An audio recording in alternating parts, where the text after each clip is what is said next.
नमस्कार, बेधडकमध्ये तुमचं स्वागत. बेधडकमध्ये आपण आज चर्चा करणार आहोत म्यानमारमधल्या लष्करी कारवाईच्या पार्श्वभूमीवरती. पाकिस्तानमध्ये हालचाल सुरू झालेल्या आहेत. पाकिस्तानमध्ये अस्वस्थता आहे आणि पाकिस्तानच्या माजी राष्ट्रप्रमुखांनी सुद्धा अशा प्रकारची वक्तव्य केलेली आहेत. नुसती तेवढंच नाही तर अनेक पाकिस्तानमधले जे नेते आहेत ते याबाबत उघडपणे बोलू लागलेले आहेत आणि त्याला प्रत्युत्तर म्हणून भारताचे संरक्षण मंत्री मनोहर पर्रिकर यांनी सुद्धा अर्थात स्पष्ट केलेलं आहे की हा परिणाम जो आहे त्यांच्या भूमिकामध्ये जो बदल झालेला आहे तो बदल सुद्धा या म्यानमारमधल्या कारवाईच्या पार्श्वभूमीवरती आहे. नेमकं अशा पद्धतीची वक्तव्य करायला हवीत का आता आंतरराष्ट्रीय पातळीवरच्या संदर्भामध्ये, हे सुद्धा आपण तपासणार आहोत. काही महत्त्वाचे प्रश्न आपण त्यानिमित्ताने उपस्थित करतोय. म्यानमारमधल्या कारवाईमुळे भारतीय उपखंडातलं वातावरण बिघडतंय का आणि परराष्ट्र धोरणाची जाहीर चर्चा करणं योग्य आहे का, असा आणखीन एक महत्त्वाचा प्रश्न आपण उपस्थित करतोय.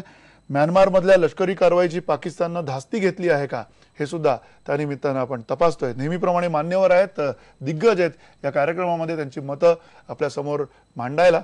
अर्थात आपल्यासोबत स्टुडिओमध्ये आहेत हुसेन दलवाई, काँग्रेसचे खासदार, अतुल भातखळकर आपल्यासोबत आहेत, भाजपचे आमदार, ज्येष्ठ नेते, आणि नितीन गोखले, संरक्षण तज्ज्ञ आणि वरिष्ठ पत्रकार आपल्यासोबत असणार आहेत थोड्या वेळात. जयंत उमराणीकर सर आहेत आपल्यासोबत, माजी पोलीस अधिकारी, आणि जतीन देसाई, ज्येष्ठ पत्रकार आपल्यासोबत आहेत. या सगळ्यांना स्वागत आहे या चर्चेमध्ये. अर्थात पहिला प्रश्न हुसेन दलवाई तुम्हाला विचारायचा आहे. गेल्या या सगळ्या म्यानमारच्या कारवाईनंतर ज्या प्रकारची वक्तव्य आली, अगदी केंद्रीय मंत्री राजवर्धन यांनी सुद्धा जे वक्तव्य केलेलं आहे, या सगळ्या वक्तव्यांच्या पार्श्वभूमीवरती काय प्रतिक्रिया तुमच्या मनात उमटतायत? अशा कारवाईनी, जी धाडसी कारवाई खरं तर केलेली आहे लष्कराने, त्या कारवाईच्या पार्श्वभूमीवरती अशा प्रकारची जी वक्तव्य आहेत, केंद्रीय जबाबदार मंत्र्यांनी केलेली जी वक्तव्य आहेत, ती समर्थनीय आहे असं तुम्हाला वाटतं का?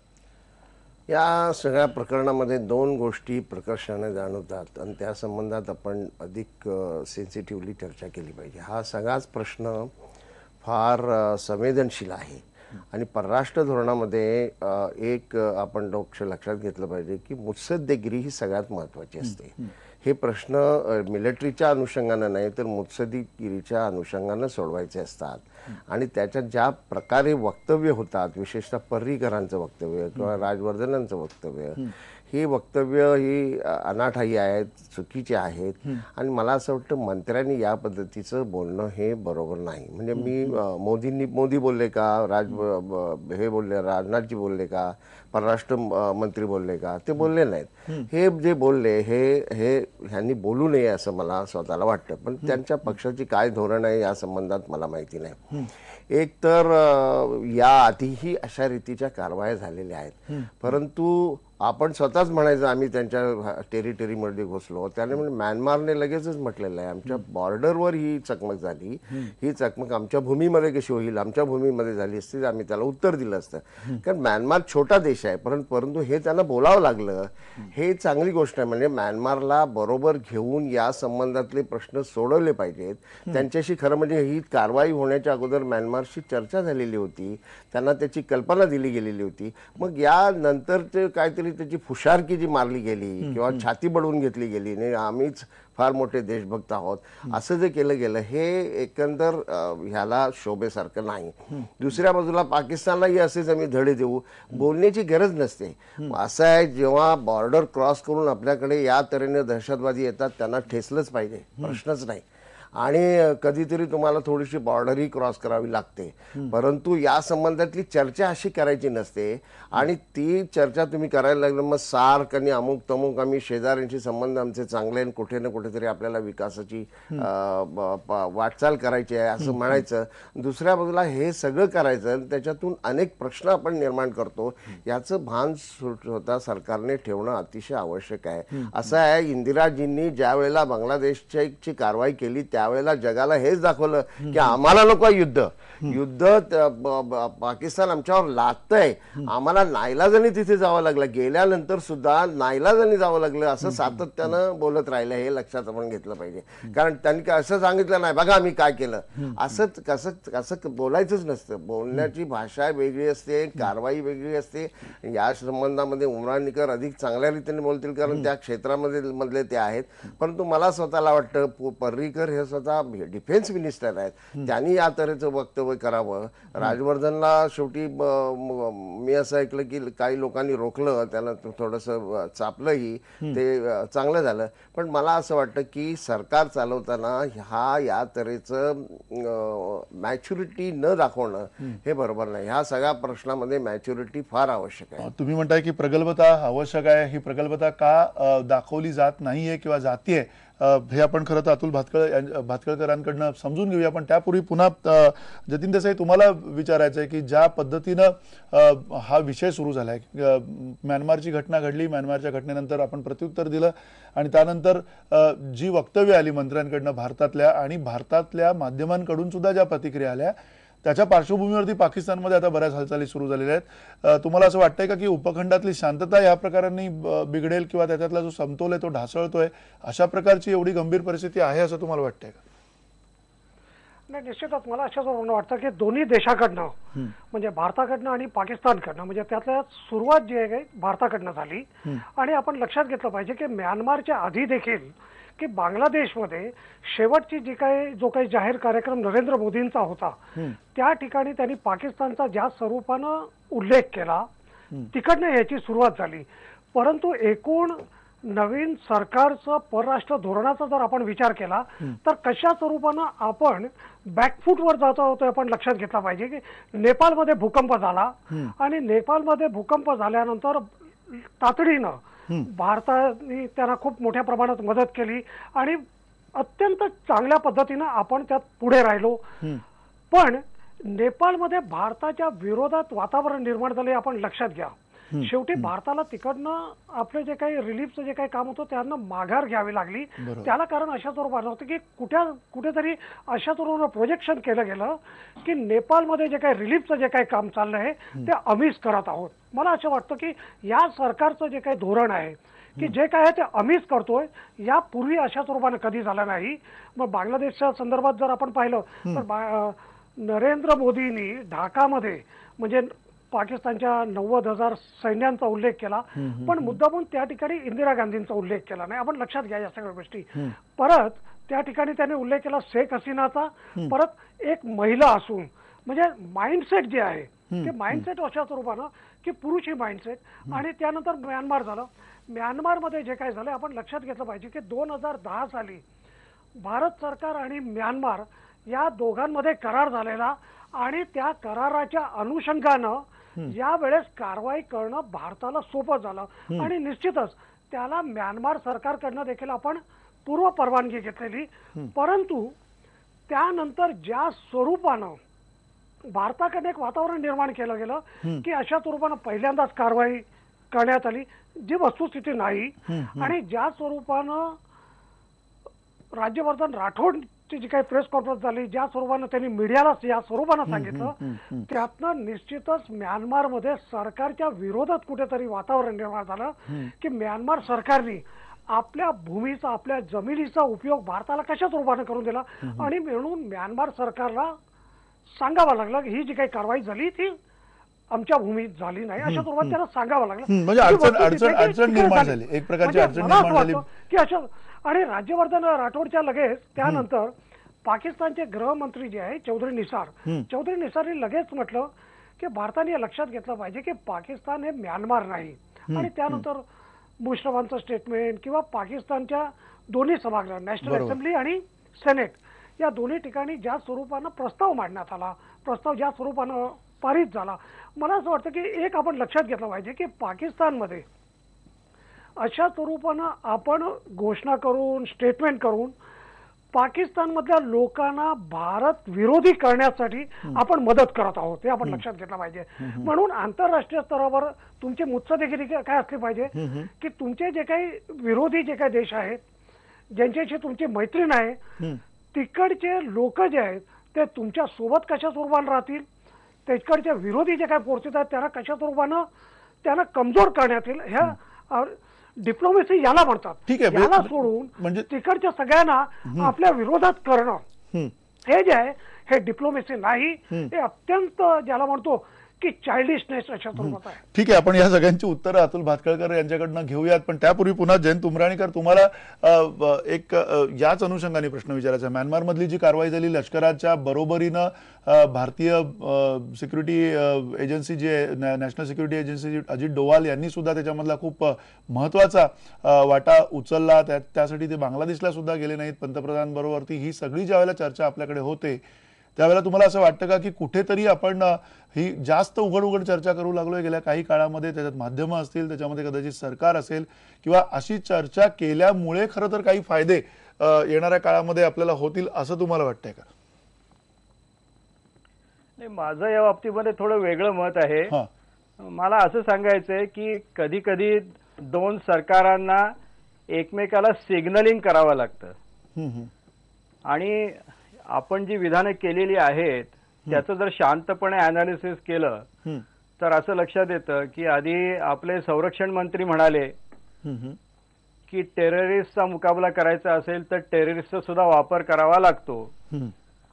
त्यानंतर राजवर्धन राठोड म्हणाले आमच्या विरुद्ध जर तुम्ही कुरापत केलीत तर आम्ही पाहिजे त्या ठिकाणी पाहिजे त्या वेळी कारवाई करू.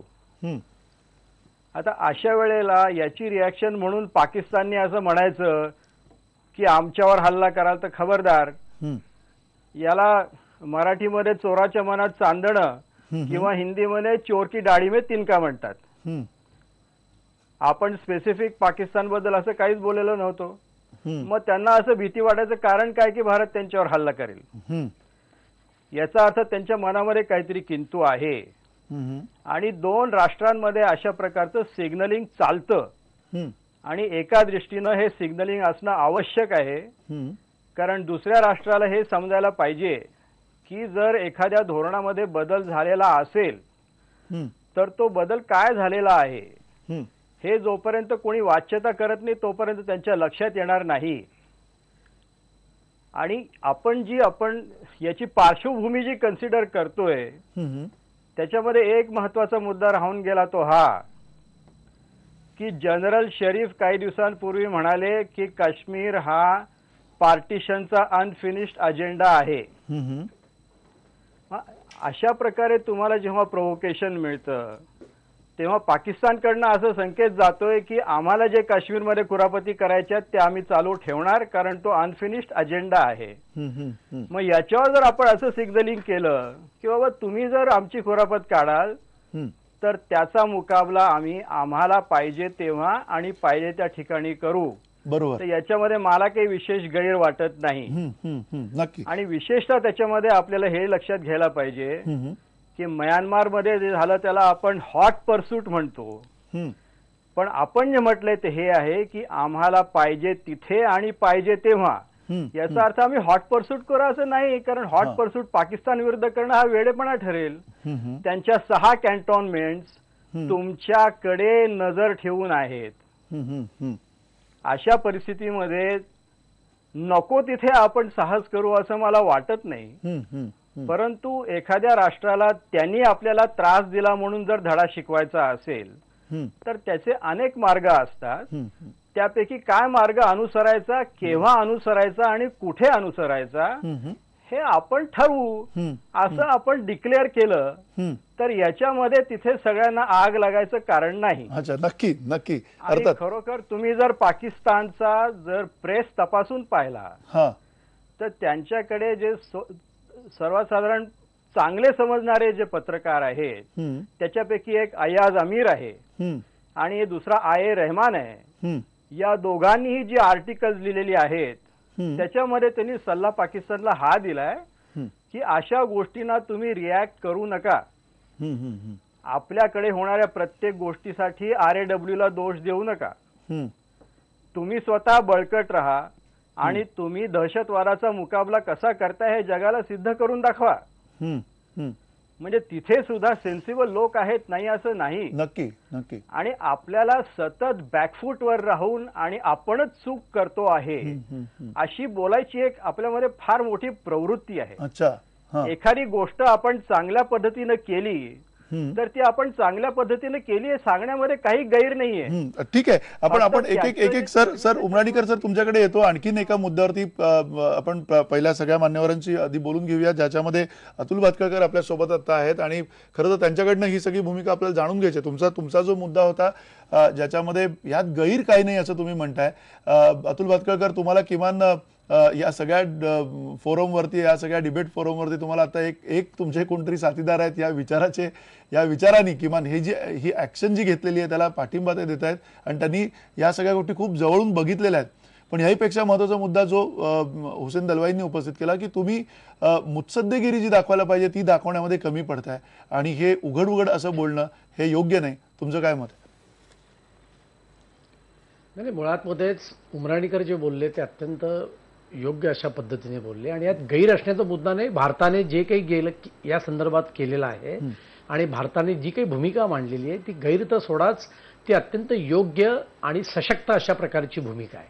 आणि म्हणून देशातले जे खऱ्या अर्थाने लष्करी एक्सपर्ट असतील किंवा परराष्ट्र तज्ज्ञ असतील, या बहुसंख्य लोकांनी भारताच्या या भूमिकेचं स्वागत केलेलं आहे.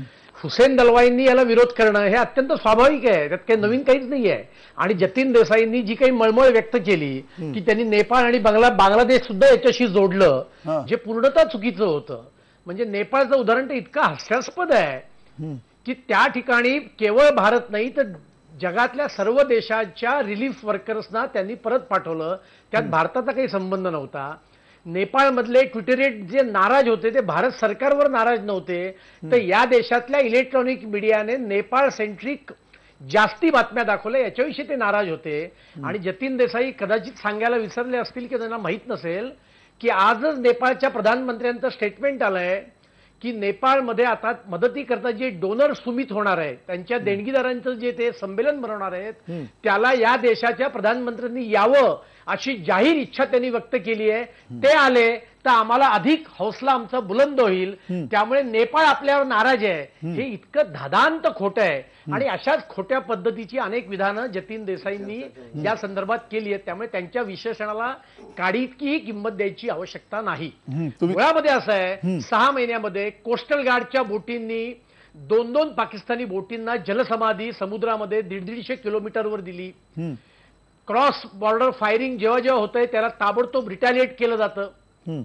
आणि मैमार मधल्या अतिरेक्यांनी आपल्या 18 जवानांना कंठस्थान घातल्यानंतर 4 दिवसाच्या आत त्याचा प्रतिकार केला जातो आणि तो अत्यंत उच्च स्तरावर निर्णय करून केला जातो. मला वाटतं की भारताची या संदर्भातली जी प्रतिमा अत्यंत सॉफ्ट अशा स्वरूपाची होती, ही सॉफ्ट स्वरूपाची प्रतिमा बदलून भारत एक प्रतिक्रिया देणारा सशक्त अशा प्रकारचा देश आहे, अशा प्रकारची प्रतिमा सगळ्या जगामध्ये निर्माण झाली आहे. आणि त्यामुळेच मैमार मधल्या प्रकरणानंतर सर्वाधिक पोटात कोणाच्या दुखलं तर पाकिस्तानच्या दुखलाय. पाकिस्तानचा उल्लेख राठोड यांनी केलेला नव्हता. त्यांची जर का आपण मुलाखत बघितली असेल, त्यांना स्पेसिफिक प्रश्न विचारला की तुम्ही अशाच प्रकारची कारवाई पाकिस्तानच्या बाबतीत करणार का. राठोड हे एक्स आर्मी मॅन आहेत. त्यांनी असं म्हटलं की आर्मीच्या कार्यक्रमामध्ये सरप्राईज हा सर्वात मोठा एलिमेंट असतो. त्यांनी पाकिस्तानचं नाव घेतलं नव्हतं. आणि उमरीकरांनी जे उदाहरण दिलं, पाकिस्तान अशाच पद्धतीने वागतंय. त्यामुळे आपण केवळ बोललो आणि जे सजगपणे केलं ते जगाला सांगितलंय. यात काही बोटचेपेपणाचा धोरण असायचा मुद्दाच नाही, बोटचेपणे बोलण्याची पण आवश्यकता नाही. त्यामुळे याच्यामध्ये कुठल्याही प्रकारच्या चुका नाहीयेत. संरक्षण मंत्र्यांनी जी भूमिका घेतली ती भूमिका स्पष्ट आणि स्वच्छ आहे. याच्यामुळे जगामध्ये देशाची मान उंचावली आहे, भारतीय लोकांना एक अभिमान वाटलेला आहे. आणि त्याचबरोबर जे भारताचे शत्रू आहेत त्या शत्रूंच्या पोटात सुद्धा धडक बसलेली आहे. आपण मगाशी जी चित्रफीत दाखवलीत पाकिस्तानच्या नेत्यांची, ते असं म्हणतायत, परवेज मुशर्रफ त्यात असं म्हणतायत की आपल्यामध्ये कॉन्फिडन्स आला पाहिजे, तुम्ही ती परत दाखवा टेप. म्हणजे काय, याचाच अर्थ पाकिस्तानच्या लोकांमध्ये कॉन्फिडन्स नाहीये हे ते स्वतःच मान्य करतायत. त्यामुळे पाकिस्तान किती गडबडीत झालेला आहे. त्यामुळे बांगलादेश बरोबर आपण करार केला, नेपाळला बरोबर घेतलं, सागरमाला निर्माण केली. त्यामुळे एकाच वेळेला देश अवतीभोवतीचे बहुसंख्य देश आपले मित्र बनवणं आणि त्याच वेळेला लष्कर सुद्धा तडफदारपणे वागणं, मला वाटतं की अत्यंत चांगली परराष्ट्र नीती आहे, शत्रूंना धडक बनवणारी आहे.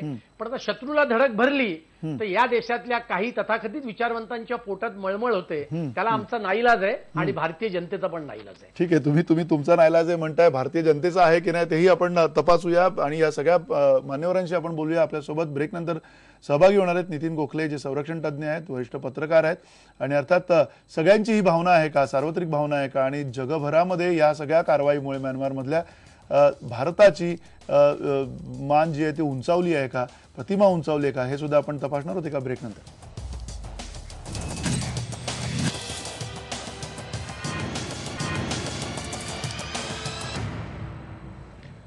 बेधडकमध्ये आपण चर्चा करतो म्यानमारमधल्या लष्करी कारवाईच्या नंतर पाकिस्तानमध्ये त्याचे पडसाद उमटलेले आहेत. पाकिस्तानमधल्या अनेक माजी लष्करशहांनी असेल किंवा विद्यमान सरकारांनी सुद्धा, सरकारमधल्या नेत्यांनी सुद्धा याच्यावरती काही विधानं केलेली आहेत. अर्थात या विधानांची सुरुवात जी आहे ती भारतामधल्या भारतीय केंद्रातल्या मंत्र्यांनी जी काही विधानं केली त्यांना उत्तर म्हणून देण्यात आलेली आहे. अर्थात हे जे उत्तर आणि प्रत्युत्तर सुरू आहे पाकिस्तानमधलं, त्याच्यामुळे भारतीय उपखंडातली शांतता बिघडले का, समतोल बिघडले का, हे पण आपण तपासतोय. आपल्यासोबत मान्यवर आहेत.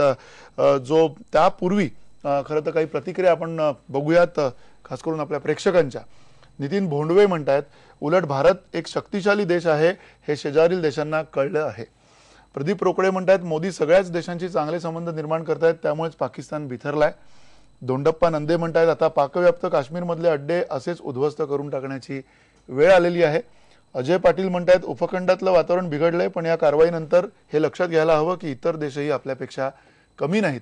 आणि अक्षय बुमकर म्हणतायत, भारत शांतताप्रिय देश आहे, मात्र आमच्या शांततेला दुबळेपणा समजू नका. अर्थात मिश्र प्रतिक्रिया आहेत आणि या प्रतिक्रियांमधला एक मुद्दा सगळ्यात महत्त्वाचा आहे की भारताला कमकुवत समजू नका, असं बऱ्याच जणांचं म्हणणं आहे. त्यापूर्वी जी आता चर्चा झाली, ज्या चर्चेमध्ये जतीन देसाई तुम्हाला हाच प्रश्न विचारायचा आहे की एकीकडे आपण मुत्सद्देगिरीचा विषय घेतो, दुसरीकडे आपण सौहार्दाच्या गोष्टी करतो, आणि यामुळे जो एक गोंधळ तयार होतो, म्हणजे आपण जे बोलतोय ते करतोय किंवा नाही, अशी शंका आंतरराष्ट्रीय पातळीवरती येते किंवा नाही येते. नेमकी तुमची काय प्रतिक्रिया या बाबतीमध्ये? कारण सार्कच्या वेळेला आपण म्हटलं होतं की आपण सगळ्यांचीच चांगले संबंध प्रस्थापित करतोय. पाकिस्तानच्या बाबतीमध्ये आपण कुठेतरी सावधपणाची भूमिका घेतोय असं वाटतंय आत्ताच्या परिस्थितीमध्ये, की आत्ताची जी परिस्थिती आहे ती संपूर्णपणे भिन्न आहे आधीच्या सरकारापासून? नाही, मला असं वाटतं की गेले साधारण 1 महिन्यापासून जर आपण पाहिलं तर भारताचं एकूण परराष्ट्र धोरण ज्या स्वरूपानं आपण पुढे नेतोय की कुठेतरी आक्रमक अशा स्वरूपानं एक भारताची इमेज बनवण्याचा प्रयत्न चालला आहे. आणि हे आपण मुद्दामून लक्षात घेतलं पाहिजे की मुद्दामून या ठिकाणी काही शब्द जे वापरले जातात की भारत कधीही दुबळं नव्हतं, हे आपण लक्षात घेतलं पाहिजे. म्हणजे यापूर्वी भारत दुबळं होतं आणि पहिल्यांदाच नरेंद्र मोदींच्या नेतृत्वाखाली सरकार आल्यामुळे भारत एक शक्तिशाली राष्ट्र म्हणून पुढे आलाय. अशा स्वरूपाचं मानण्याचं काही कारण नाही. आपल्याला 1971चं व्हायचंय. 1971 मध्ये भारताने काय करून दाखवलं, आणि तेव्हा अमेरिका भारताच्या विरोधात असताना देखील, आणि त्यासाठी एक आपण लक्षात घेतो 1971ला की ज्या स्वरूपानं इंदिरा गांधींनी संबंध जगभर एक ज्या स्वरूपानं वातावरण निर्माण केलेलं, आणि ह्या सगळ्या गोष्टी ज्या आहेत कुठेतरी भारत दुबळा आहे अशा स्वरूपानं जो काही केला जातो तो प्रचार अत्यंत चुकीचा आहे. आणि कुठेतरी आधीच्या ह्याच्यात मला जे वाटतं की सरकारकडनं कारवाई होत होती, म्हणजे काही गोष्टी अशा स्वरूपाच्या असतात आंतरराष्ट्रीय स्तरावर, त्या करायच्या असतात, बोलायच्या नसतात. म्हणजे आज अशा स्वरूपानं झालं आहे की म्यानमारच्या संदर्भात भारताने ज्या स्वरूपानं एकूण प्रचार केला त्यामुळे म्यानमारचं सरकार कुठेतरी डिफेन्सिव्ह झालंय. म्यानमार यापुढे भारताला अशा स्वरूपाच्या ऑपरेशनला किती मदत करणार शंका आहे. म्यानमारमध्ये भारताशिवाय चायनाचा प्रभाव मोठा आहे, आपण लक्षात घेतला पाहिजे. आणि म्हणून की म्यानमारमध्ये भारताच्या अशा स्वरूपाच्या कृत्यामुळे कुठेतरी चायनाला फायदा झालाय, आपण लक्षात घेतला पाहिजे. एनएससीएनचे दोन्ही गट, IM असो किंवा खपलांग असो, यांचे चीनशी असलेले संबंध देखील आपण लक्षात घेतले पाहिजे. म्हणजे एकीकडे अशा स्वरूपानं, म्हणून माझं अशा स्वरूपानं म्हणणं आहे की या सरकारने आल्यानंतर की आंतरराष्ट्रीय स्तरावर वेगवेगळे जे काही देश आहेत त्यांना आपल्या सोबत घेण्याचा आपली डिप्लोमॅसी असली पाहिजे. तसं करण्याऐवजी की आपण एक एक राष्ट्रांना तोडत चाललोय, एक एक राष्ट्र कुठेतरी आपल्या विरोधात होत चाललंय. पाकिस्तानमध्ये मोठ्या प्रमाणात पाकिस्तानचा जर उल्लेख करायचा झाला तर पाकिस्तानमध्ये सगळ्या पाकिस्तानी लोकांना भारत विरोधी बनवण्यासाठी कुठेतरी अशा स्वरूपाच्या वक्तव्यांनी त्याची मदत होते हे आपण लक्षात घेतलं पाहिजे. मी मुद्दामून या ठिकाणी सांगतो की पाकिस्तानमधल्या दोन्ही संसदेत ज्या स्वरूपानं ठराव झाले त्यात अनेक म्हणजे सगळे जे काही पक्ष आहेत ते हॉकिश पार्टीचा अशा स्वरूपाचं वाढण्याचं कारण नाही. त्यात पीपीपी आहे, एमक्यूएम सारखे देखील पक्ष आहेत. या लोकांची भूमिका वेगळी आहे. परंतु जेव्हा राष्ट्राच्या संदर्भात प्रश्न होतो तेव्हा संबंध देश ज्या स्वरूपानं एक तुमच्या देशाच्या विरोधात मला असं वाटतं की डिप्लोमेसीमध्ये हे अत्यंत अशा स्वरूपानं चालत नाही. तुमची डिप्लोमेसी समोरचा जो काही तुमचा शत्रू असेल किंवा ज्यांच्याशी तुमचे मैत्रीचे संबंध नाही त्याला कशा स्वरूपानं आंतरराष्ट्रीय स्तरावर आयसोलेट करता येईल, त्यांना त्यांच्या देशांतर्गतच कशा नाही, बरोबर आहे. दबाव आणता येईल याचा विचार. आणि दुसरं की भातखळकरांनी बांगलादेशच्या संदर्भात म्हटलेलं एक आपण लक्षात घेतलं पाहिजे की भारतीय जनता पक्षाचे दुटप्प धोरण जे आहे की शेवटी घटनेत आपण एलबीएला ज्या स्वरूपाने मान्यता दिली लँड बाउंड्री एग्रीमेंट जो आहे तो कॉन्स्टिट्यूशन अमेंडमेंट जे आहे ते 2013च आहे हो. आणि 2013 मध्ये सुषमा स्वराजाच्या तुम्ही स्टेटमेंट पहा. सुषमा स्वराजांनी त्या काळात याच एग्रीमेंटला विरोध केला आणि आता तोच एग्रीमेंट सगळ्यांनी युनिव्हर्स अशा आपण नक्की त्या मुद्द्यावरती म्हणजे अतुल भातखळकर जे काय म्हणतायत त्यात तथ्य नाही. आपण लक्षात घेतलं पाहिजे यापूर्वी भारत दुबळा नव्हता, यापूर्वी भारत दुबळा होता अशा स्वरूपाने प्रचार करण्याचा जो काय प्रयत्न आहे तो अत्यंत हास्यास्पद. ठीक आहे. याच मुद्द्यावर अतुल भातखळकर तुमच्याकडे येतो मी, पण हुसेन दलवाई तुम्हाला विचारायचं भारत दुबळा होता गेल्या 15-20 वर्षामध्ये ज्यावेळेला केंद्रामध्ये तुमचं सरकार होतं आणि त्यावेळेला जे हल्ले आपल्यावरती झाले, ज्या पद्धतीनं मुंबईमध्ये मुंबईपर्यंत हे सगळे अतिरेकी येऊन पोहोचले होते, मुंबईमध्ये हाहाकार उडवून टाकला होता, याच्या अगोदर त्यांनी अनेक घटना घडवून आणलेल्या आहेत. गेल्या 15 वर्षात आपण चोख उत्तर पाकिस्तानला दिलं नाही अशी सार्वत्रिक भावना आहे, ही तरी तुम्हाला मान्य आहे किंवा नाही? एक लक्षात घ्या, या संबंधामध्ये एक तर भारत आणि पाकिस्तान यांच्या शक्तींची तुलना केल्यास पाकिस्तान हे भारताच्या समोर एकदम छोटं राष्ट्र आहे आणि त्यामुळे तिथल्या लोकांना एक सातत्यानं भारताची एक भीती वाटत राहते, हे खरं आहे. पण त्यात एक डॉक्टर लोहिया जे म्हणाले होते की तिथल्या जनतेला बरोबर घेतलं पाहिजे. म्हणजे असं की सरकार, तिथलं सरकार हे कुणाचं असतं, हे बड्या जमीनदारांचं सरकार असतं. तिथले मिलिटरी तर एका बाजूला सत्तेवर असते किंवा ते जमीनदारी सत्तेवर असतात. आपल्यासारखं तिथे ह्याचा कुळ कायदा वगैरे झालेला नव्हता आणि जमिनीचं फेरवाटप झालेलं नव्हतं जे नेहरूंनी केलं. आज तिथले लोक हे सांगतात की शेवटी भारतामध्ये लोकशाही टिकले त्याचं कारण हे आहे. एक दुसरं असं की पाकिस्तानने आपल्यावर आक्रमण केलेत ना अप्रत्यक्षपणे आणि त्याला आपण दुबळेपणा म्हणून बघितलेलं आहे. म्हणजे जतीन देसाई म्हणतात की भारत कधी दुबळा नव्हता, प्रत्यक्ष समोरासमोर भारत कधी दुबळा नव्हता, पण आंतरराष्ट्रीय पातळीवरची जी धोरणं होती ती दुबळेपणाने वागवली गेली असं नाही का तुम्हाला वाटतं? नाही, असं उलट मी म्हणेन की पाकिस्तानने ह्याच्यावर काश्मीरवर हे केलं 1947-48 ला आक्रमण केलं. त्यावेळेला टँक्स ह्याच्या विमानातून तिथे घेऊन गेले आणि तिथल्या मिलिटरीच्या लोकांना ह्याच्या पाकिस्तानी लष्कराला हाकलून लावण्याचं काम केलं. हे आपण विसरता नाही. हे शेवटी प्रबळ इच्छाशक्तीचा एक भाग होता. त्यावेळेला तर काय आपलं होतं, तरीही पाकिस्तानला तोडीस तोड उत्तर देऊन त्यांना हाकलून लावलं आणि काश्मीर टिकवलं. हे उगाच नाही, एक लक्षात घ्या. 1995ला ह्याच पद्धतीनं आपण हे केलेलं आहे. NSCN, उल्फा, मणिपूर मिलिटंट्स यांच्यावर हल्ले केले गेलेले आहेत आणि त्यांना धडा शिकवण्याचं काम आपण केलेलं आहे. तेव्हा म्यानमारला बरोबर करून घेतलेलं आहे. हे या तऱ्हेने बोलत राहणं आपण काहीतरी दुबळे आहोत ही भावना आपण कशासाठी लोकांचा विश्वास हे करतो की आपण काहीतरी दुबळे आहोत.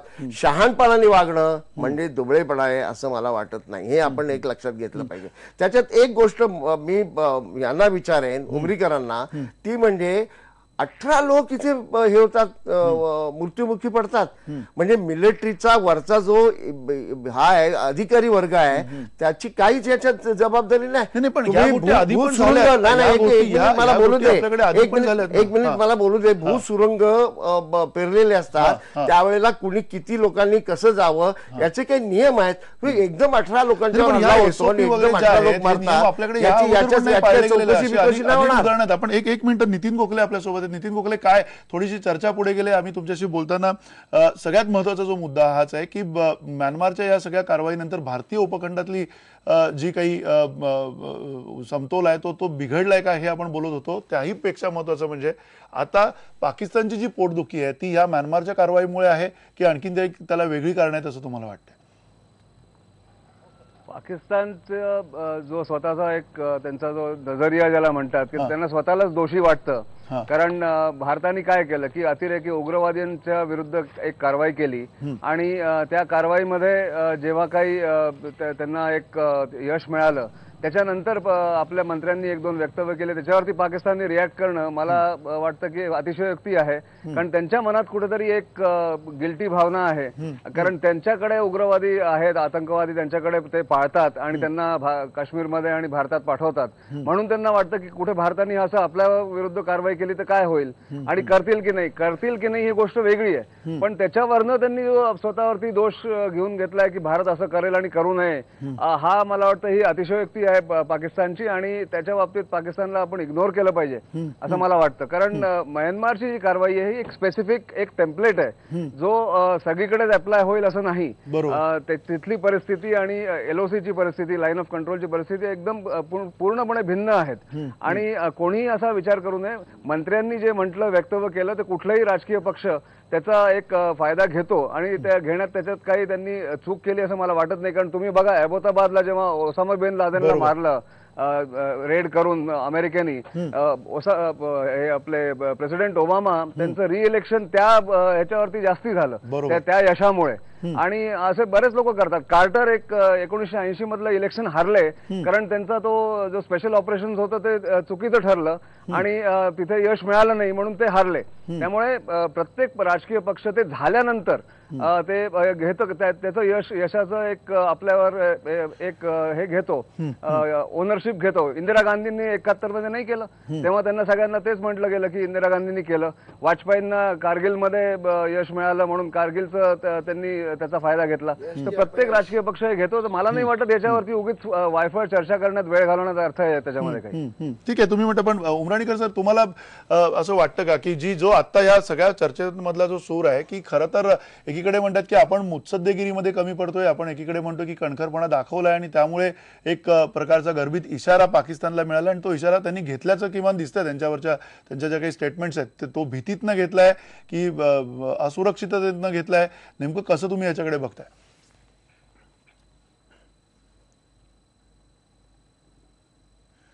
उमराणीकर सर. हा उमराणीकर सरांना आवाज जात नाहीये.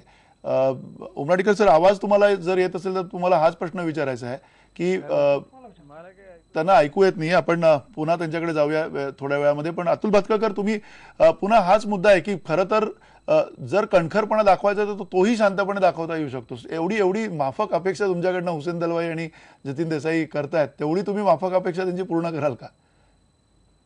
नाही, म्हणून मी असं म्हटलं की सुरुवातीलाच म्हटलं होतं ना, हुसेन दलवाई तर काँग्रेसचे प्रवक्ते आहेत, त्यामुळे त्यांना तर विरोधात बोलणं क्रमप्राप्त आहे. जतीन देसाईंची मतं काय आहेत हे जगजाहीर आहेत आणि त्यांची किती चुकीची विधानं ते करतायत हे त्यांचा जो संताप झालेला आहे. मुळात मुद्दा असा आहे, मी त्यांनी आता एक मोठा शोध लावला की भारतातल्या या गेल्या 15 दिवसातल्या किंवा 1 महिन्यातल्या स्टेटमेंटमुळे पाकिस्तानमध्ये भारत विरोधी भूमिका निर्माण झालेली आहे. अहो, ज्यांचा जन्मच भारताच्या द्वेषावर झालेला आहे, ज्यांचं पालन पोषण भारत द्वेष हा आहे, त्या जनतेमध्ये गेल्या महिन्याबरोबर भारत विरोधी भूमिका निर्माण झाली आहे. ज्यांना जे पाकिस्तानचे अभ्यासक आहेत त्या सगळ्यांना हे माहिती आहे पाकिस्तानचा जन्म हे भारत द्वेषातून झालाय. पाकिस्तान मधलं सगळं जनमत जे आहे भारत द्वेषावर भातखळकर, आपण जतीन देसाई नाही विचारूयात.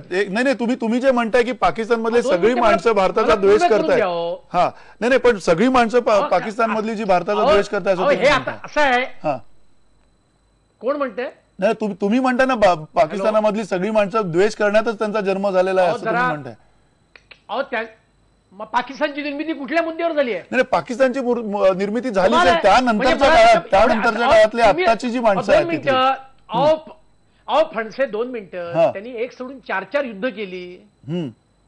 बेनझीर भुत्तोंची निवडणुकीच्या आधीची काय भाषण होती काश्मीर विषयीची, आणि त्याला जनतेत पाठिंबा मिळत होता ना. पाकिस्तानच्या अभ्यासक्रमामध्ये भारताविषयी काय लिहिलंय याच्यावर लोकांनी प्रबंध लिहिलेत, अगदी फॉरेन लोकांनी लिहिलेत. हुसेन हक्कानींनी म्हटलंय की जोपर्यंत पाकिस्तान आपला भारताविषयीचा द्वेष बदलत नाही तोपर्यंत पाकिस्तानची प्रगती होणार नाही. हे हक्कानींनी म्हटलेलं मी नाही म्हणत आहे, पाकिस्तानचेच मधले ते लोक आहेत. त्यामुळे या मुद्द्यावर जर का चर्चा करायची असेल ना, तर इतकं खोटं बोलणार असेल तर आपल्याला काही अर्थ नाहीये. त्यामुळे जतीन देसाई जे सांगतायत ते इतकं हास्यास्पद आहे. आणि भारताने गेल्या 6 महिन्यामध्ये आजूबाजूचे लोक देशांना शत्रू बनवलं.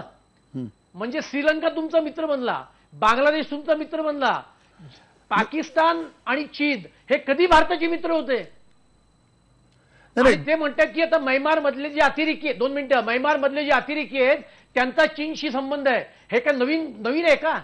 नाही, याच्यात नवीन काही नाहीये अतुल भातकर, याच्यामध्ये नवीन काही नाहीये. पण मूळ मुद्दा असा आहे की तुम्ही सरसकट पाकिस्तानमध्ये नाही, पाकिस्तानमध्ये गेले काही काळ शांततेचे प्रयत्न झाले ना, दोन्ही प्रकारचे नागरिक तुमच्याच सरकारने त्यावेळेला तिथे पाठवली ना. नाही, ऐका ना तुम्ही ऐका.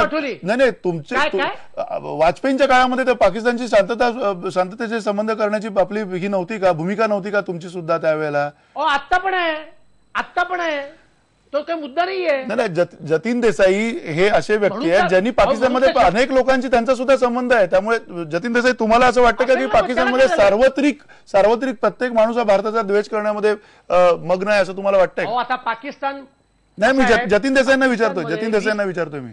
नाही, मी तुम्हाला असं कसं मी तुम्हाला नाही, मी येतो तुमच्याकडे. अतुलजी तुमच्याकडे येतो मी. मलाही बोलू द्या ना. हा, बोला जतीनजी बोला. नाही, माझं फक्त एवढंच म्हणणं आहे की अतुलने जे काय म्हटलं, अतुल भातकरांनी की पाकिस्तानचा जन्म मुळात भारतद्वेषात झाला, तर आपण एक लक्षात घेतलं पाहिजे की स्वातंत्र्यपूर्व काळात हिंदू महासभाची भूमिका काय होती. हिंदू महासभा आणि भूमिका होती. दोघांची भूमिका एकच होती. प्रश्न असा आहे की जेव्हा एखादा राजकीय पक्ष अमुक धर्म म्हणजे राष्ट्रीयता अशा स्वरूपानं जेव्हा म्हणतो तेव्हा देशाचं विघटन होतं आणि भारताच्या विघटन त्या स्वरूपानं झालेलं हे आपण लक्षात घेतलं पाहिजे. दुसरं यातलं महत्वाचं जे मी कधी अशा स्वरूपानं म्हटलं नाही की गेल्या 6 महिन्यात संपूर्ण पाकिस्तान भारताच्या विरोधात झालंय असं मी म्हटलं नाही. तिसरं, मी असंही म्हटलं नाही की सगळे जे काही देश आहेत ते भारताच्या विरोधात गेल्या अशा स्वरूपाने म्हटलं नाही. माझं म्हणण्याचं फक्त मूळ की ते आपण तुम्ही लक्षात घ्या. नाही, ते आपण बोललाय की मी सांगतो अजिबात मी सांगतो, मी परत सांगतो मी काय म्हटलं ते. तुम्ही अतुल भातकर मला बोलू द्या की मी अतुल भातकर एक मिनिट ऐकूया आपण त्यांच्या. तुम्ही कुठं बोलतायत अतुल भातकर? नंतर ऐकू ना. एक मिनिट अतुलजी थोडं थांबा, तुम्ही त्यांचं आधी ऐकून घेऊया आपण. हा, बोला. मी अशा स्वरूपानं म्हटलं की गेल्या काही महिन्यात म्हणजे ज्या स्वरूपानं भारताकडनं निवेदन यायला सुरुवात झाली त्यामुळे पाकिस्तानात आपल्या विरोधात वातावरण निर्माण करण्यासाठी लोकांना आपण संधी देतोय. जतीन देसाई, जो प्रश्न अतुल भातकरांना सुद्धा विचारायचा प्रश्नच आहे.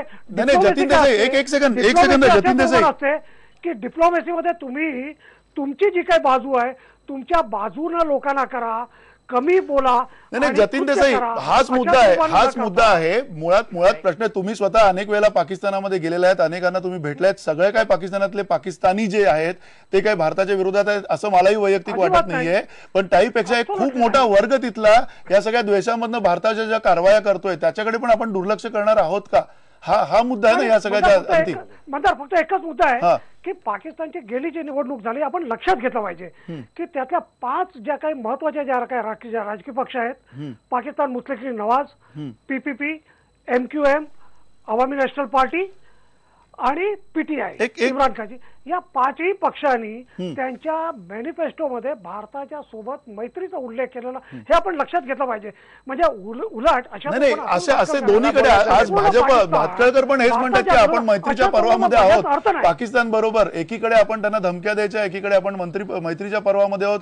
एकीकडे ज्यावेळेला आपण मैत्रीच्या पर्वात होतो खुलेपणाने त्यावेळेला सुद्धा त्यांनी आगळीक केलेली आहे. हा सगळा इतिहास आहे. पण पुन्हा नितीन गोखले, या सगळ्या कारवाईनंतर सातत्यानं जो आता सार्वत्रिक समज होतोय की उद्या उठून जर का पाकिस्तानी काही आगळीक केली तर पुन्हा एकदा आपण तिकडे जाणार आणि त्यांचे उद्ध्वस्त करणार, तळ जिकडे पाकिस्तानमध्ये आहेत वगैरे, हा जो सगळा एक गेल्या काही काळातला सगळा समज वाढीस लागलेला आहे. तुम्हाला असं वाटतं का की हा एक प्रकारचा गैरसमज आहे?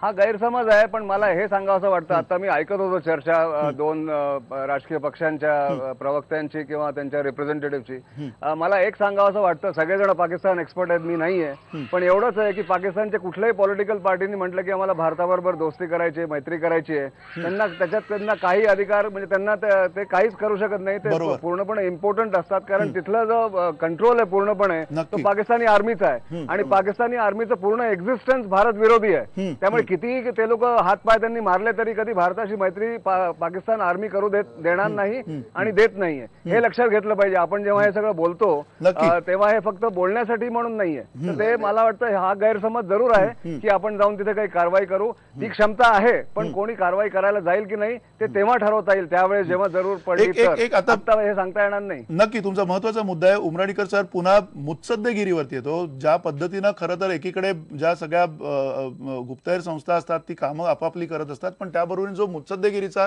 जो महत्वाचा मुद्दा आहे तो कुठेतरी आपण एका बाजूला ठेवतोय का, आणि आता केवळ आणि केवळ कणखर झालेलो आहोत आपण हेच सांगण्याचा प्रयत्न होतोय का?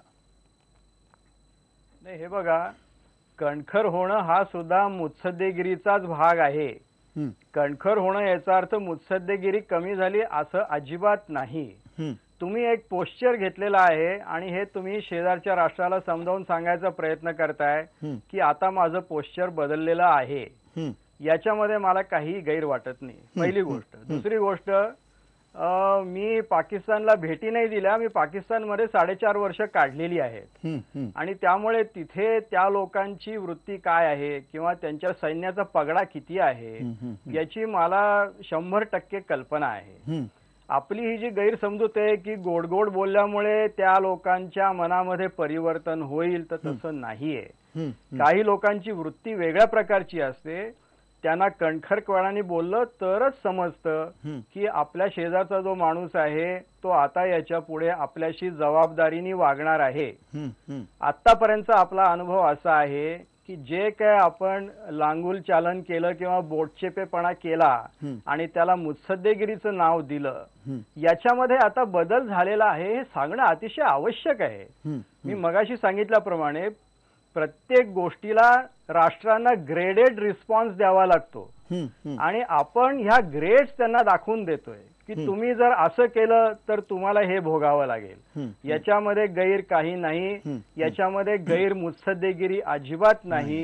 इनफॅक्ट सर्वात महत्वाची जी मुत्सद्देगिरी आहे त्याच्याबद्दल कोणी बोललं नाही म्हणून मी तुम्हाला बोलून दाखवतो की सध्याचा जो प्रयत्न चाललेला आहे त्याच्यावरनं मला असं वाटतंय की नवीन सरकार जे आहे ते आपल्या भोवतालच्या सर्व एक सोडून सर्व देशांशी संबंध वाढवत आहे. आणि खरोखर सर्वात महत्वाचा मुद्दा हा आहे की सर्वात चांगलं परराष्ट्रीय धोरण कुठलं, तर ज्याच्यामध्ये तुमचा GDP 10% वर जाईल, हे सर्वात परराष्ट्र धोरण चांगलं. आणि त्या दृष्टीनं प्रयत्न चाललेले आहेत. आपण जे आपल्या पश्चिमेला प्रयत्न केले त्याला काही विशेष फळ आलं नाही, आणि म्हणून आता आपण पूर्वेला प्रयत्न करत आहोत. हा अतिशय स्तुत्य उपक्रम आहे. आणि त्याचबरोबर आणखी पण एक तुम्हाला सांगायला पाहिजे की एका ठराविक टप्प्यानंतर तुम्हाला काही ना काहीतरी वेगळेपणा तुमच्या मुत्सद्देगिरीमध्ये आणायला पाहिजे, नाहीतर people start taking you for granted. बरोबर बरोबर. आज पाकिस्तानची परिस्थिती अशी आहे की त्यांची इंटरनल व्यवस्था अतिशय म्हणजे इट इज अंडर प्रेशर, आणि म्हणून त्यांना काही ना काहीतरी शोधून काढायचे, आणि मग भारताने वक्तव्य केलं, भारताने अमकं केलं तमकं केलं हे चालू असतं. आणि माझ्या 4.5 वर्षाच्या कारकिर्दीमध्ये पाकिस्तानच्या न्यूजपेपरमध्ये पहिल्या पानावर RAWने काय काय केलं याच्या जर बातम्या वाचल्या तर RAWच्या सर्व अधिकाऱ्यांना राष्ट्रपती पदकाने आपल्याला नवाजावं लागेल. तेव्हा तिथे काय बोललं जातं ह्यापेक्षा ते का बोललं जातं हे समजून घेणं आवश्यक आहे. नक्की नक्की ही समजण्याची कदाचित ही नक्की तुमचा मुद्दा पोचलेला आहे. हे समजून घेण्याची, नव्यानं समजून घेण्याची गरज आहे. भातखळकर, अगदी थोडक्यात तुमच्याकडे येतो त्याआधी पुन्हा तुम्हाला वाटतं की पाकिस्ताननी या सगळ्या कारवाईमुळे धास्ती घेतलेली आणि इथून पुढे आगळीक होण्याची शक्यता कमी झाली? एक लक्षात घ्या, म्हणजे जतीन सातत्याने म्हणतात त्याच्याशी मी पूर्ण सहमत नाही अशासाठी, कारण पाकिस्तानची निर्मिती ही मुळी ज्या पद्धतीने झालंय ते पाकिस्तान टिकायचं असेल तर सतत त्यांना भारताच्या विरोधात बोलावं लागेल. तिथला जो वरिष्ठ वर्ग आहे किंवा तिथली मिलिटरी आहे ज्याचा चांगल्या रीतीने उल्लेख केला, म्हणताना वरिष्ठ वर्ग, मिलिटरी हे सगळे तिथे सत्तेमुळे, पॉवरमुळे ते सगळे तेवढे प्रबळ आहे. आणि सामान्य माणूस आहे ना तिकडे सुद्धा. सामान्य माणूस हा भारताशी मैत्री ठेवू इच्छितो. मी 2 वेळा पाकिस्तानमध्ये गेलेलो आहे. ज्या पद्धतीने ते लोक आपलं स्वागत करतात, ज्या पद्धतीने भारताबद्दल बोलतात, इतर देश बोलतात, तसंच तिथली जनता बोलते. पण दुर्दैवानं तिथे आणि तेच सांगतात की आमची सत्ता आमच्या हातात आहे. कुठे तुमच्याकडे डेमोक्रेटिकली निवडून आणता, मोदी सुद्धा डेमोक्रेटिकली निवडून आले. अगदी अगदी वेळ संपलेला आहे. भातखळकर, अगदी थोडक्यात तुम्ही ही सगळी मुत्सद्देगिरी अधिक कणखर बनवलेली आहे, हे सगळं आता आपण नव्यानं समजून घेतोय. पण त्याहीपेक्षा महत्वाचं म्हणजे येणाऱ्या काळामध्ये पाकिस्तानला हा इशारा पुरेसा ठरेल असं तुम्हाला वाटतंय की अधिक खुमखुमी जी आहे भारताची ती दाखवून देण्याची गरज आहे असं वाटतंय थोडक्यात? मला असं वाटतं की ज्या पद्धतीने भारताने पावलं उचलली आहेत, समजने वाले को इशारा काफी आहे, आणि त्याच्यामुळे पाकिस्तान सुद्धा यातला शहाणपणा शिकेल. आणि प्रत्येक वेळेला त्या साधूच्या गोष्टीतलं, त्या साधूने ज्या सापाला एक त्या गोष्ट सांगायला वेळ नाही आपल्याकडे, पण त्या सापाला त्याने सांगितलं की तू चावू नकोस, फुटकर तर सोड, काहीतरी किमान काहीतरी कर, असं आहे. त्यामुळे हा जो पाकिस्तान रूपी साप आहे, आणि त्यामुळे नवीन काही समजून घ्यायची गरज नाही. पाकिस्तान विषयीची वस्तुस्थिती उमरीकरांनी मांडली आहे. तुम्ही पाकिस्तानवरची 2-4 जरी पुस्तकं वाचलीत फॉरेन ऑथर्सची, आयेशा जलालचं पुस्तक वाचलं किंवा क्रिस्टना फेअरचं जे लेटेस्ट 6 महिन्यापूर्वीचं पुस्तक आहे ते वाचलं, तर पाकिस्तान आर्मीचा प्रभाव, पाकिस्तानच्या लोकांची आणि हुसेन दलवाईने एवढंच सांगतो, 2 मिनिटं, हुसेन दलवाईने एवढंच सांगतो, सामान्य लोक आपल्या बरोबर काही नाही, इथल्या सामान्य मुसलमानांनीच ते पाकिस्तान बनवलंय. व्यंकट धुलीपाला यांचं एक जगातलं नवीन पुस्तक आता जगात गाजतंय, पाकिस्तान क्रिएटिंग न्यू मदिना. हे फॉरेनमध्ये राहतात, 11 वर्ष त्यांनी संशोधन केलंय, ते पुस्तक वाचा. सर्वसामान्य या देशातल्या मुसलमानांनी, मुल्ला मौलवांनी त्यावेळेला पाकिस्तान कसं केलंय त्याचे सगळे सज्जड पुरावे त्या ग्रंथरूपी पुस्तकात त्यांनी दिले. त्यामुळे अशा एवढं जर असेल तर मग आपण त्यांच्याशी मैत्रीपूर्ण संबंध ठेवतोय हे तरी तुम्ही कशाला बोलताय ना? म्हणजे मुळात पुन्हा सातत्यानं आपण जर म्हणतो की एवढं जर सगळा विकार तिथे पाकिस्तानमध्ये असेल, मैत्रीपूर्ण संबंध ठेवायचे आहेत ही इच्छा आहे, पण ती not at the cost of Indian interest, not at the cost of Indian people interest. एवढं साधं सिंपल आहे. हे साधं सिंपल आहे. जगामध्ये सगळे हे साधं सिंपल आहे, मान्य आहे, मान्य आहे. अशी असते फॉरेन पॉलिसी. हा ठीक आहे, ही अशी असते फॉरेन पॉलिसीचं तुमचं मत आहे, बरोबर आहे. उमराणीकर सर, अगदी थोडक्यात वेळ संपलेली, काय तुम्हाला म्हणायचं? तुमचा हात वरती आलेला. एक जो प्रश्न अनुत्तरित राहिला त्याच्याबद्दल बोलायचं करून चालणार नाही. पाकिस्ताननी धास्ती घेतली आहे का? यांच्या काळात लांगुल चालन झालं, या अगोदर अशी सार्वत्रिक भावना आहे, काय झालं, सार्वत्रिक भावना आहे ती मान्य करावी लागेल. झालं काँग्रेसच्या काळात कधी आपण त्याच्यावर अजून बोलावं लागेल त्या सगळ्या संदर्भामध्ये. मग सगळं येईल त्याच्यामध्ये, हाफिज सईद कसे सुटला वगैरे सगळं येईल. पण पुन्हा उमराणीकर सर, अगदी थोडक्यात मुद्दा मांडा तुमचा. मला फक्त एकच मुद्दा मांडायचा आहे की पाकिस्ताननी धास्ती खाल्ली आहे का याच्यावरचं उत्तर हे आहे, पाकिस्तानला एकाच गोष्टीची धास्ती वाटतेय की आता त्यांचं सर्व लक्ष जे आहे अफगाणिस्तानवर केंद्रित आहे. अमेरिका तिथून गेल्यानंतर त्यांना अफगाणिस्तान आपल्या ताब्यामध्ये कसा आणता येईल ह्याचा प्रयत्न करायचा आहे. अशा वेळेला भारतानं जर या बाजूला कारवाया सुरू केल्या तर त्यांची जी एक स्ट्रॅटेजिक डेप्थची कल्पना आहे त्याच्यामध्ये खूप मोठ्या प्रमाणामध्ये त्यांना त्रास व्हायची शक्यता आहे. एवढीच त्यांना धास्ती आहे आणि ही धास्ती ठेवणं आपल्या दृष्टीनं अतिशय योग्य आहे. एवढी धास्ती ठेवणं आपण जर ठेवली तर आपल्याकडे सुद्धा पूर्वी जे हल्ले झालेले आहेत त्यापेक्षा कमी हल्ले होतील अशी अपेक्षा नाही. अगदी तुम्ही म्हणताय तो मुद्दा जसा बरोबर आहे तसाच आणखीन एक मुद्दा आहे की या सगळ्या पार्श्वभूमीवर जर उद्या अफगाणिस्तानामधनं आणि वजिरिस्तानामधनं जर का अनेक मूलतत्ववादी इकडे आले पाकिस्तानमध्ये तर आणखीन परिस्थिती बिघडेल हे सुद्धा आपल्याला विसरून चालणार नाही. आणि त्यामुळे जतीन देसाई जे म्हणतायत त्यांचे जे काही पाकिस्तानचे संबंध अगदीच बंद करून चालणार नाही आहेत. पाकिस्तानमधली जी चांगली जनता आहे ती अजिबात नाही, असं अजिबात नाहीये.